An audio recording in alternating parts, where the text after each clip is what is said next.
Finding an ATM that'll give you millions without costing you a penny sounds like the ultimate dream.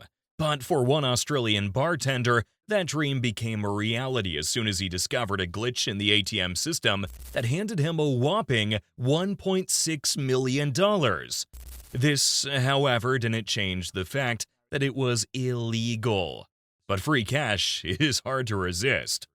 That's exactly what happened to 29-year-old Australian Dan Saunders, who literally found the magic money tree and became an accidental millionaire within 4 months. This is how one of the most secure platforms, the banking system, encountered a technical glitch, and how Saunders seized that golden opportunity. In early 2011, 29-year-old Dan Saunders was working as a barman in the town of Wangaratta, 3 hours north of Melbourne, Australia. One evening in 2011, he went out for a few drinks with his friend Mark. The agreement was that Mark would pay for first drinks, and Dan would pay after that. But when it was Dan's time to pay, he realized that he didn't have much cash. So he went out to search for an ATM machine at 12:10 a.m. You should pay attention to the time because it turns out to be a game changer for Dan later on. When he found one, he had 2 cards. One was a savings account card, and the other was a credit card.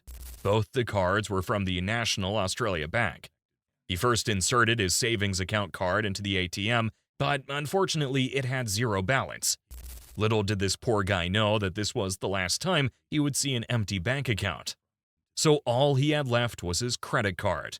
But the problem was, he'd exceeded his maximum limit of $2,000. But he decided to insert it anyway.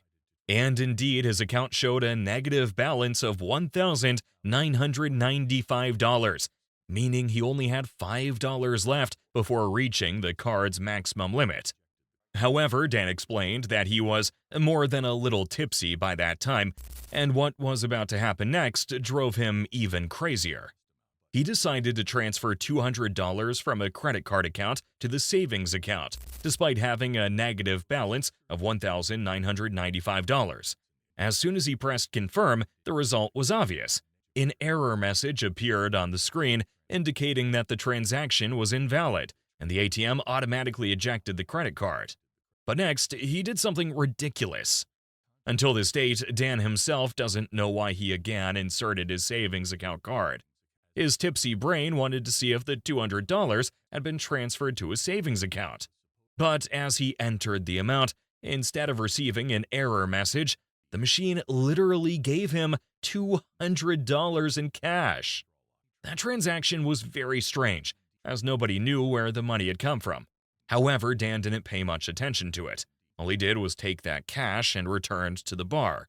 But that weird incident got stuck in Dan's mind.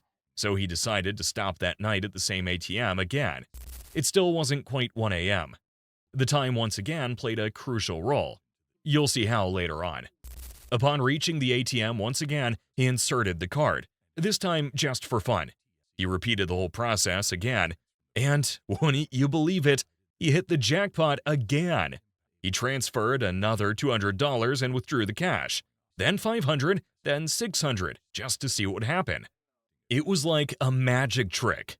He could pull out any amount he wanted, and that night he dispensed $2,000, filling his pockets, and went home like a king. The following morning, he figured he must have dreamed the whole thing, but lo and behold, the money was in the wallet next to him. He was stunned, and the first thing that came to his mind was to check his bank balance. But the savings account showed 0 balance, and the credit account showed $1,995, the same as last night. It's like the withdrawal of money never happened. 2 days passed and the bank didn't even call him, so he decided to call them and asked for a bank statement.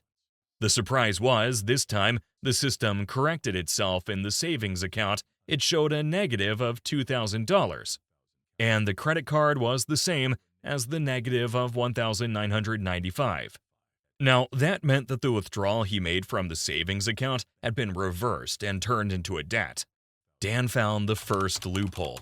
There wasn't any record of money transfer from credit account to savings account. The bank didn't know where the money came from. After spending $2,000 in a few days, he wanted more.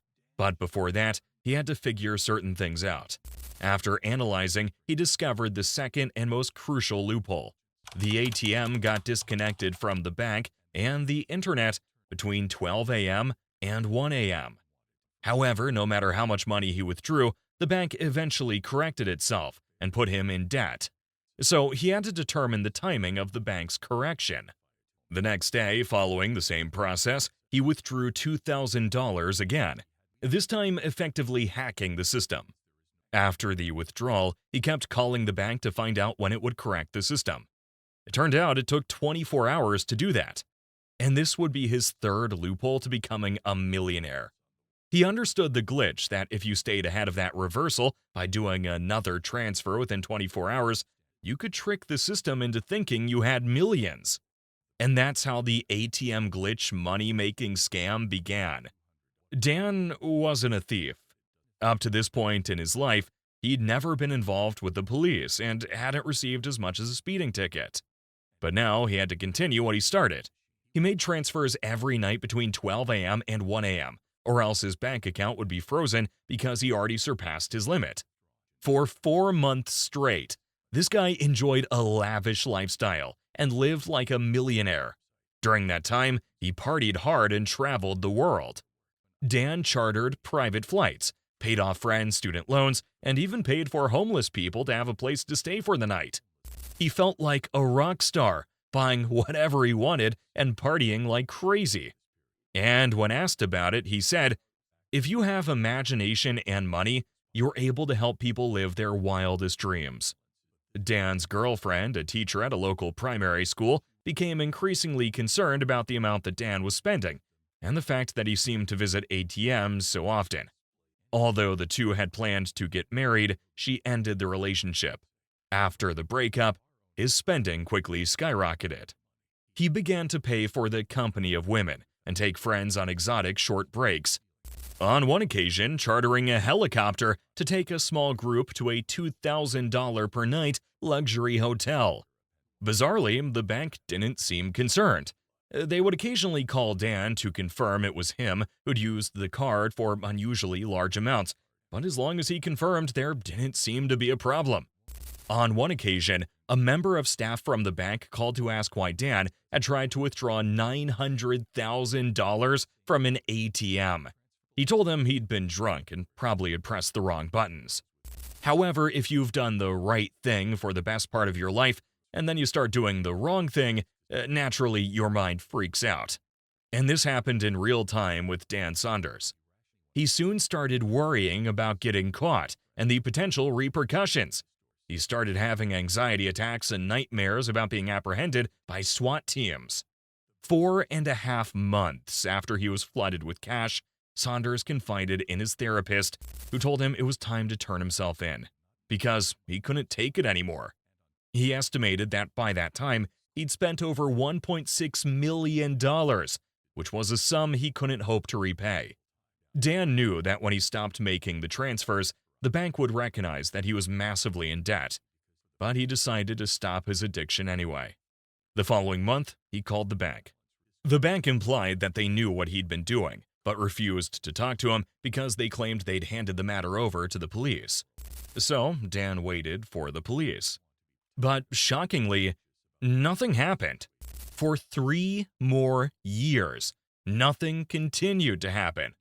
On the other hand, Dan's anxiety was still a major problem. Then he decided to take matters into his own hands, which surprised everyone in Australia. Dan spoke to the newspapers and they ran the story. He even appeared on an Australian national current affairs television show and explained what he had done. Guess what? Suddenly, the police were also interested and didn't seem to care at all about the crime he'd committed. And in 2014, Dan was charged with over 100 counts of fraud and theft. In 2015, he finally found himself in court. On one side, the bank refused to provide any details of how Dan had obtained so much money, though the bank officials stressed that the loophole had been fixed. On the other hand, it was clear that neither the prosecution nor the judge understood what had happened, though it was obvious that $1.6 million had somehow found its way into Dan's account. So it was really just a case of bad Dan. And that's it. Case closed. In Australia, larceny by finding is a crime. That means that simply keeping money or items you found is illegal, even if you don't actually steal them yourself. That was what Dan Saunders pleaded guilty to. He was sentenced to 12 months in prison and had to serve a further 18 months under a community corrections order. He was also ordered to pay $250,000 in compensation. And after serving just a year in prison, Dan was released in May 2016 and again found work as a barman. Later, he admitted in a 2023 interview, being able to make your account balance move up into the millions by the stroke of a key was a very addictive thing. I felt like a caveman discovering fire. But he would claim that all that free cash didn't make him happy. It did the opposite. But you know what's funny? He still gets thousands of messages from fraudsters and scammers every day, desperately trying to figure out how he pulled it off. But that secret? Well, that's only between us, right? Let me know if you've come across similar cases like this or know of another Dan Saunders.